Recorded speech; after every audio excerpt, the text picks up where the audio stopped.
Maulaya salli wa sallim daiman abada. Saya pernah pulang dari Jakarta, pulang khuruj 40 hari. Ini mau nanya apa mau ngasih tahu? Khuruj 40 hari.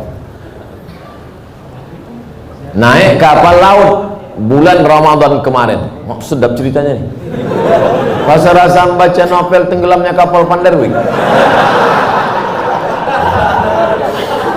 Ketika malam Jumat, malam Jumat pula, saya duduk-duduk di atas kapal itu.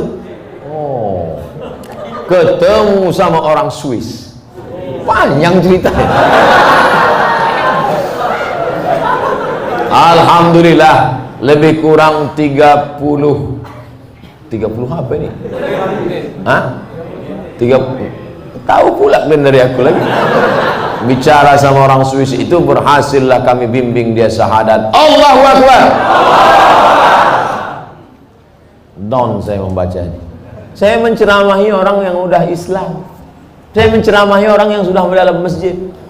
Ini mereka meninggalkan keluarga, meninggalkan harta, meninggalkan ruko, khuruj fisabilillah, menceramahi orang yang tak kenal Allah menjadi kenal Allah hanya dalam waktu 30 menit. Aku sudah 1 jam ceramah. Yang udah beriman tetap aja imannya gitu. Malu kepada Allah SWT. Alhamdulillah, dia pun bersyahadat Pak Ustadz, dan kami kasih hadiah siwa. Dengan senang hati langsung dipakainya siwa itu. Tapi ketika turun, saya kehilangan orangnya. Bagaimana tanggung jawab saya kepada Allah telah mensyahadatkan dia? Maka tadi saya disuruh membimbing syahadat perempuan. Lalu saya pesankan kepada pengurus masjid, catat nomor HP-nya, daftarkan dia ke Mu'alaf Center. Mu'alaf Center artinya pusat mu'alaf, bukan mu'alaf yang bawa senter. Persatuan mu'alaf. Nanti kalau ada yang masuk Islam, tolong dibuatkan, daftarkan di Mu'alaf Center. Perhatikan dia sudah ngaji atau belum, sholatnya bagaimana, puasanya bagaimana. Jangan setelah syahadat. Tapi ini kau sudah berikan dia hidayah, saudaraku. Ayyadiyallahu bika rajulan wahidan, satu orang dapat hidayah kanamu khairum min umurin na'am, lebih baik daripada kau memiliki seekor unta yang merah. Adapun kelanjutannya, mudah-mudahan sekarang kan mereka orang-orang barat ini canggih, dia tahu internet, duit dia banyak. Mudah-mudahan dia kembali ke Swiss dan dia menggabungkan diri dengan saudara muslimnya di Eropa. Ini yang udah lalu tak bisa kita ulang. Cuma yang akan datang kalau mensyahadatkan, jangan lupa catat nomor HP-nya, alamatnya, supaya bisa kita kirim kabar, kita kasih video ceramah saya ini pula. Adik-adik yang di Fakultas Bahasa Inggris di USU Universitas Sumatera Utara, kalian terjemahkan bahasa ceramah saya ini ke bahasa Inggris supaya masuk Islam pula orang-orang Swiss sana nanti, insyaallah. Jangan dia ini aja dapat surga, saya mau juga. Bagaimana Islam dia Pak Ustadz? Dia udah bersyahadat, tinggal dia belajar sholat, belajar puasa, belajar dia bagaimana berzikir, membaca Quran. Jangan lupa, di Eropa itu pengajian-pengajian Islam justru lebih banyak. Di sana ada Islamic Center, ada Islamic Council, macam-macam di sana ada. Jadi jangan cemas, jangan takut. Engkau sudah menyampaikan hidayah kepada saudara kita. Begitulah aslinya dakwah. Inilah yang dai. Dai mengajak orang dari jalan setan ke jalan Allah, mengajak orang dari jalan tak tahu hidayah kepada jalan hidayah. Inilah yang dai, bukan Ustadz Abdul Somad dai. Ustadz Abdul Somad hanya mau izoh hasanah, menceramahi orang yang sudah dalam masjid, orang yang sudah baik, orang yang sudah dapat hidayah. Nah, Ustadz, bagaimana cara menghadapi suami yang terlalu fanatik dengan pengajian salafi? Sementara saya selalu berselisih paham dengan dia, dan dia selalu melarang saya untuk jangan memfoto atau memvideokan anak saya. Mohon pencerahannya Pak Ustaz. Perbedaan dengan salafi ini ada beberapa poin. Saya banyak kawan saya salafi. Ustadz Maher Tuailibi salafi, Ustadz Omar Mita salafi, Ustadz siapa yang di Malang? Abdullah Hadrami salafi. Cuma salafi ini ada yang garis lunak, ada yang garis keras. Kalau yang lunak baik, tetap hubungan baik. Cuma kalau yang keras, pertama ditengoknya jenggot, kedua kaki celana. Asal tengoknya tak berjenggot, tak kaki celana, neraka jahanam. Saya berapa kali dimasukkan orang itu ke neraka.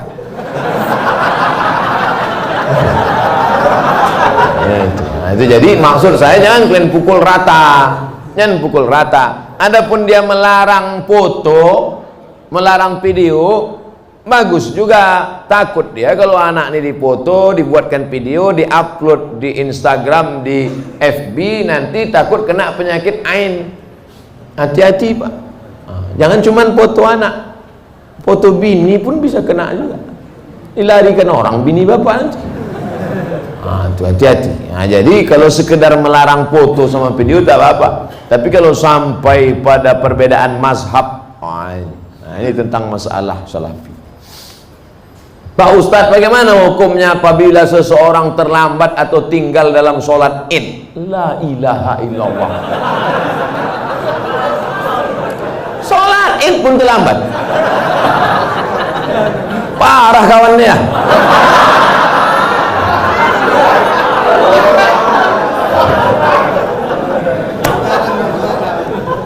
Soalnya saya dikasih tahu sama Ustadz Iqbal, kata dia, kita ini mau ke masjid yang paling ramai sholat subuhnya.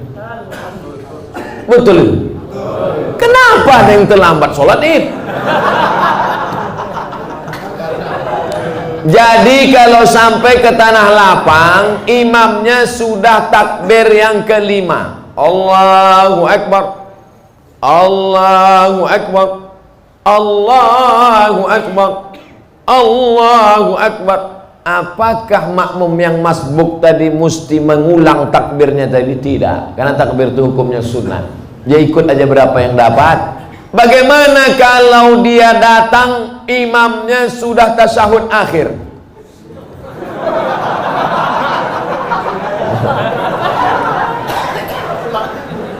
Udah hampir terbuka mulut imam. Masuk dia. Itu imam. Masuk dia. Maka dia habis salam itu tegak, dibuatnya takbir 7 dengan 5. Sendiri dia. Sampai dia ke tanah lapang itu, orang sudah habis. Macam mana dia mau sholat Pak Ustadz? Dicarinya tanah lapang lain yang belum sholat. Kau dengar-dengar di mana masih ada yang belum sholat. Kau gaslah ke situ. Ternyata seluruh Medan sudah sholat. Maka dalam kitab Kitab Al-Um Indo Fikih ditulis oleh Imam Muhammad Idris Asy-Syafi'i, meninggal tahun 204 Hijrah. Kata Imam Syafi'i dalam Al-Um, boleh sholat sendirian. Tapi mazhab Hambali tak setuju. Mazhab Syafi'i dalam kitab Al-Um boleh sholat sendirian. Bagi yang musafir, kemarin ada yang WA saya, Ustadz, saya pulang kampung naik pesawat, apakah saya nanti sampainya sekitar jam sekian gak ada sholat id lagi? Sholat sendirian menurut pendapat mazhab Syafi'i. Ustadz, saya baru tahu kalau pasangan hidup saya LGBT.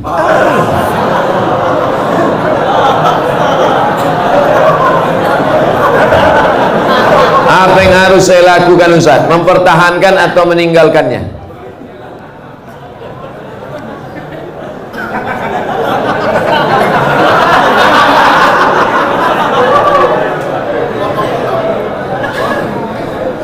Mungkinkah pertemuan itu di luar kuasa Allah Subhanahu wa ta'ala? Tak mungkin. Maka harus dibaca, ada hikmah di balik ini. Hikmah pertama, sebenarnya Allah memilih engkau karena Allah sedang menguji engkau merubah si LGBT ini. Oleh sebab itu, kau ajak dia, bang, ini laki-laki LGBT ini kan, bang, kau berubah bang, berubah. Bisa kau tengok yang laki-laki, kau tengok aja aku. Ajak dia pengajian, bimbing dia ruqyah, bawa dia ke Ustadz Musdar Bustamam LC di ruqyah. Mana tahu dia diganggu jin bencong. Ada. Jangan bapak ibu sangka orang LGBT itu murni karena diri dia diganggu jin. Ada beberapa bencong waktu dibacakan ayat-ayat ruqyah keluar balik jantannya. Oh, apa gitu. Padahal sebelum itu apa? Gitu.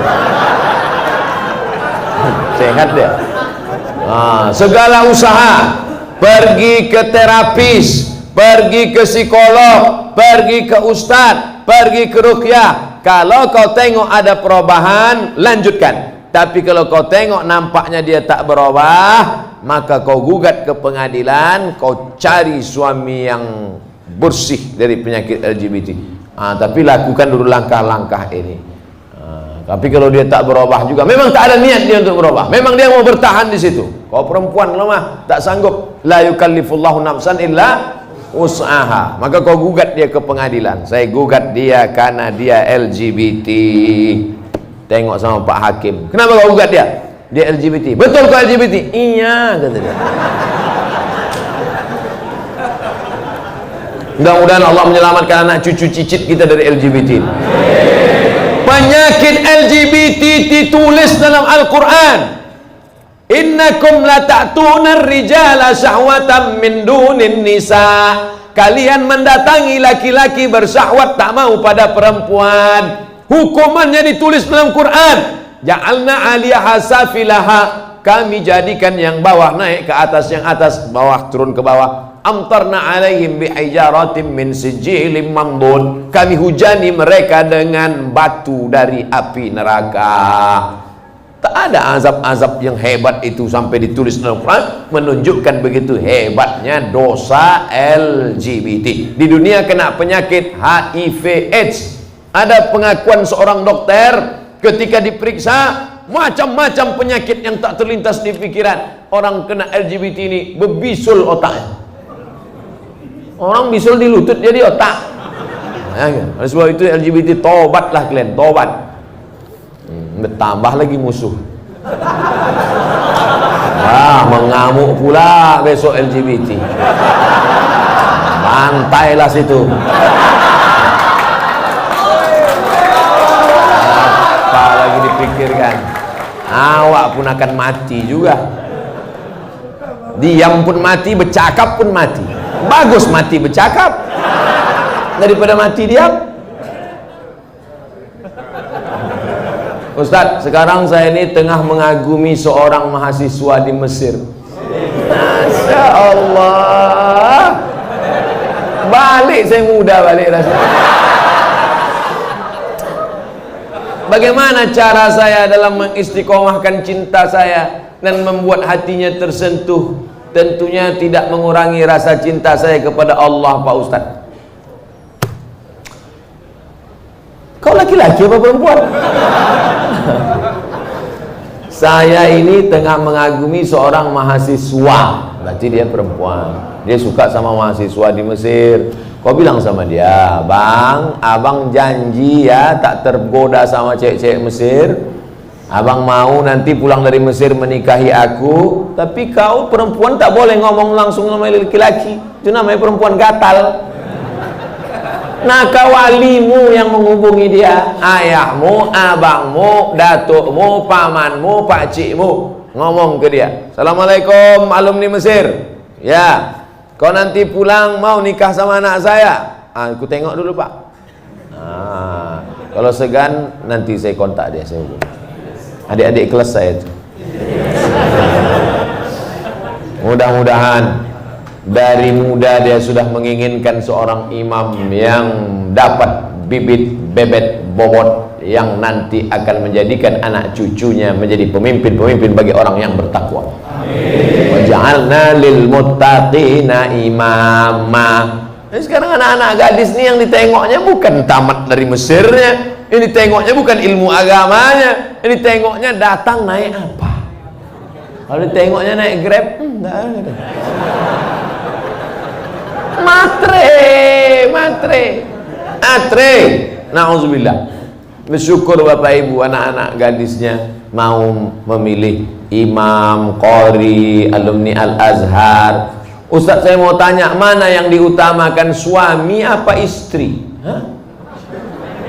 Mana yang diutamakan suami antara istri atau saudaranya? Soalnya suami saya selalu ini ada kewajiban. Hai laki-laki, kalian punya 5 kewajiban pada perempuan. Pertama, kasih dia makan. Pagi lontong sayur, siang capcay,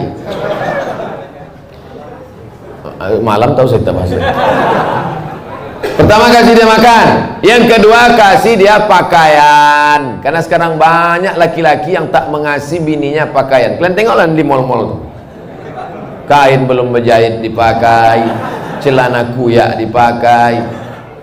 Yang ketiga, kasih dia tempat tinggal yang layak. Yang keempat, kasih dia pendidikan. Aslinya kalian laki-laki yang mendidik istri kalian. Dek, ini namanya idgham, ini namanya qalqalah, ini namanya ikhfa, ini namanya.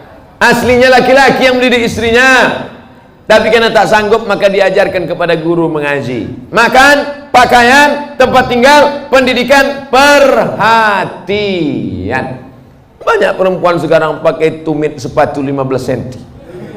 Itu perempuan yang perlu perhatian, tak diperhatikan dia. Itulah ingin diperhatikan orang. Dipakainya tumit sepatu 15 cm. Dia yang makai, kita yang takut. Nengok dia, ai jatuh. Kalau sudah kau kasih 5 kewajiban, maka gugurlah kewajiban engkau di hadapan Allah Subhanahu wa taala. Itu standarnya. Lebih dari yang 5 itu berarti engkau sudah adil. Gimana laki-laki? Siap memberikan yang 5 tadi? Dah, soleh-soleh semua itu insyaallah. Selamat malam Ustaz. Assalamualaikumnya ada. Dia kayak selamat malam. Saya tak mau disebut selamat malam. Iya malam selamat, besok pagi. Apalagi udah kena laporkan nih, ngeri-ngeri juga gitu. Iya, jangan lakukan mancing-mancing. Saya hamba Allah Pak Ustaz. Alhamdulillah, sekarang banyak orang hamba harta, hamba kuasa, hamba setan, hamba hantu. Bagaimana cara menjaga sholat agar lebih khusyuk dan tak malas Pak Ustaz? Itu nampak api kan? Kalau nanti terlintas di hatimu malas sholat, bakar jadi sebentar. Berapa lama kau tahan? Buatlah. Agak-agak gosong sedikit. Hai tangan, tahan kau masuk neraka nanti tangan. Nama kau nanti nama nerakanya neraka sakor. Masalakakum fi sakar. Kenapa kau masuk dalam neraka sakar? Lam naku minal musallin, karena tak sholat. Makanya Muhammad Ali kemana-mana bawa mancis. Muhammad Ali petinju, mana-mana bawa mancis. Padahal dia tak merokok. Ditanya orang, kenapa kau bawa mancis? Asal terlintas di otakku mau buat dosa, aku bakar tangan. Kalau mancis tak mempan, obor Bagaimana sholat ini khusyuk Pak Ustadz? 5. Yang pertama, ketika berwudu khusyuk. Waktu menyuci tangan, bersih dosa dari tangan. Waktu memasukkan air ke mulut, ke hidung, bersihkan dosa-dosa mulut, dosa-dosa lidah, dosa hidung.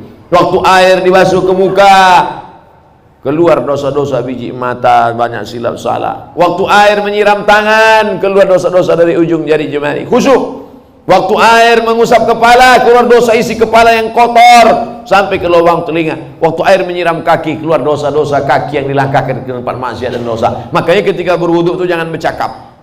Ini banyak orang sambil wudhu bercakap. Itu udah aku bilang sama kau kemarin, panjat pinang itu yang besar-besar kali pinangnya. Modal kita pun tak ada, tapi kau itulah. Pak RT kan udah ngasih, Pak RW kenapa enggak juga? Entahlah, kentutlah sama dia. Itulah maka tak khusyuk. Karena ketika wudhu masih bicara dunia. Lalu dari tempat wudhu ke tempat sholat tak boleh tasbih. Tasbih menggerak-gerakkan. Kerotak. Tak boleh. Tasbih tak boleh. Yang boleh tasbih. Subhanallah. Makanya kalau ada ngajak-ngajak ngobrol tak usah. Gimana kabar Anda semua? Subhanallah.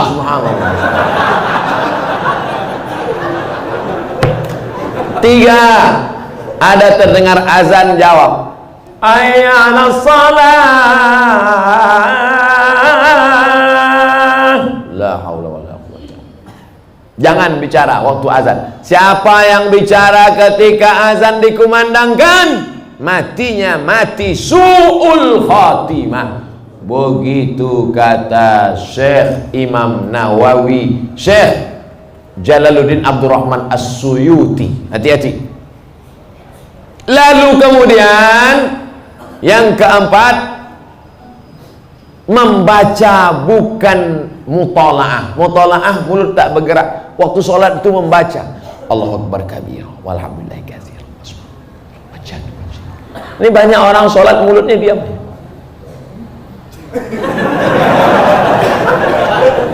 Mulut membaca, karena di situ disebut qiraah. Qiraah artinya membaca. Bismillahirrahmanirrahim. Alhamdulillah.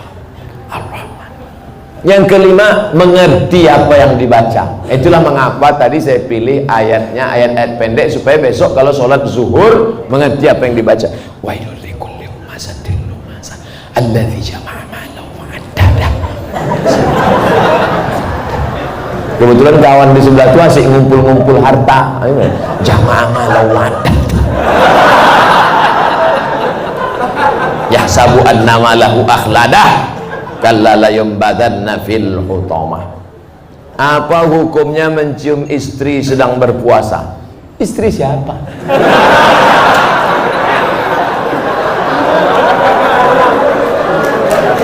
Kalau istri engkau yang kau cium maka tak batal. Dalilnya Nabi mencium Aisyah. Tapi kalau dia ihtiyat, hati-hati, takut dia tak bisa mengendalikan hawa nafsunya seperti Nabi Muhammad SAW, maka dia ihtiyat, dijaganya.